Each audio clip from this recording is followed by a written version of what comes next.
हिरण्यपात्रं पूर्णं ददाति मृतज्योतानीति एकदा ब्रह्मण उपहारति एकदैव यजमानः युक्तेजो दधाति ओं नमो प्रातपतये नमो गणपतये नमः। సర్వ విఘ్నాలు తొలగించేటువంటి వినాయకుడి జయం చెబితి ఈరోజు అందరికీ కూడా వినాయక చవితి శుభాకాంక్షలు తెలియజేస్తా ఉన్నాను. రాష్ట్రం అంతా కూడా విపరీతమైన వర్షాలతో వరదలతో ఇబ్బంది పడతా ఉంది. చవితి రోజునైనా సరే విఘ్నాలు తొలగి దేవుడు చల్లని చూపుతో రాష్ట్రంలో వరదలు తగ్గాలని, విపరీతంగా పడే వర్షాలు ఆగితే తప్ప ఈ రైతుల కష్టాలు తీరవు. ఇప్పటికే మనకు రావాల్సిన కంటే మొదట్లో వర్షం రాలేదు జూలైలో. ఇప్పుడు విపరీతమైన వర్షాలు పడడం వల్ల కూడా పంట దిగుబడి తగ్గే అవకాశం ఉంది. ఈ వర్షాలు ఇప్పటికైనా ఆగి రైతులకు మంచి చేకూరాలని, అందరికీ కూడా సుఖశాంతులతో వచ్చే సంవత్సరం అంతా కూడా ప్రతి కుటుంబానికి మంచి జరగాలని ఆ దేవదేవుణ్ణి ప్రార్థిస్తూ అందరికీ కూడా వినాయక చవితి శుభాకాంక్షలు తెలియజేసుకుంటా ఉన్నాను. ఆధ్వర్యంలో ఇక్కడ వినాయకుని ప్రతిష్ట చేసి పూజించడం జరిగింది. అలాగే ఆదోని అంతా రంగురంగుల విద్యుత్ దీపాలతో అనేక మండపాల్లో దాదాపు సుమారు ఒక 300 నుంచి 400 విగ్రహాల వరకు ప్రతిష్ఠించడం జరిగినది. ఈరోజు ఈ యొక్క పండుగలో ప్రతి ఒక్క హిందూ బంధువులందరూ పాల్గొని జయప్రదం చేయాలని, అలాగే నిమజ్జనోత్సవం రోజు కూడా ఇక్కడ విశ్వ హిందూ పరిషత్ దగ్గరికి వచ్చేసి ఉదయం 8:30కు వస్తే ఈ ముందు పాల్గొని విజయవంతం చేసినందుకు విశ్వ హిందూ పరిషత్ తరఫున ధన్యవాదాలు తెలుపుతూ ఆదోని పట్టణ ప్రజలకు శుభాకాంక్షలు తెలుపుతూ ఈ యొక్క వారం 10 రోజుల నుంచి మనకి మన ఏరియా అంతా బాగా వర్షాలు కురుస్తున్నాయి.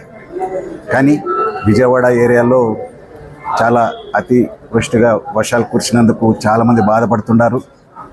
కానీ వినాయకుడు అన్ని రకాలుగా మేలు చేస్తాడనేది ప్రతి ఒక్కరి భావన, హిందూ బంధువులకు అందరికి భావన ఉంటుంది. కనుక రాబోయే కాలంలో మంచి పంట అన్ని రకాలుగా వస్తుందని కోరుతూ, రైతులు కూడా బాగా ఉండాలని కోరుతూ ఈ యొక్క కార్యక్రమంకి 11వ తారీఖు ప్రతి ఒక్క హిందూ బంధువులందరూ ఆదోని పట్టణ కాక ఇతరులు కూడా సరౌండింగ్స్ ప్లేస్లో కూడా దీన్ని వీక్షించి, ఎందుకంటే ఈసారి ఖచ్చితంగా ప్రతి సంవత్సరం లాగానే ఈ సంవత్సరం కూడా బ్రహ్మాండమైన ప్రొసెషన్స్ లాగా అండ్ చాలా మంచి విగ్రహాలు కూడా పెద్ద పెద్ద విగ్రహాలు వచ్చాయి.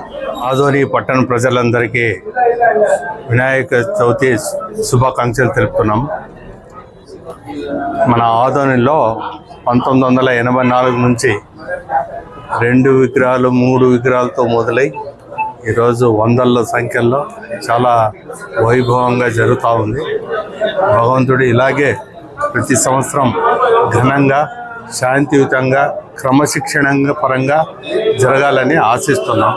ఇంకొకటి, ఆ రోజు స్వరాజ్యం కోసం వినాయక చవితి బాలగంగాధర తిలక్ కూర్చోబెట్టి అందరూ ఐక్యత కోసం ఆ రోజు చేయడం జరిగింది.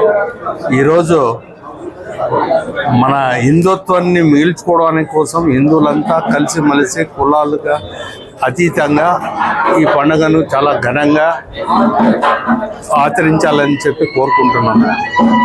ధన్యవాదాలు. నా పేరు వై ప్రతాప్ అండి. విశ్వ హిందూ పరిషత్ జిల్లా గౌరవ అధ్యక్షుడిగా.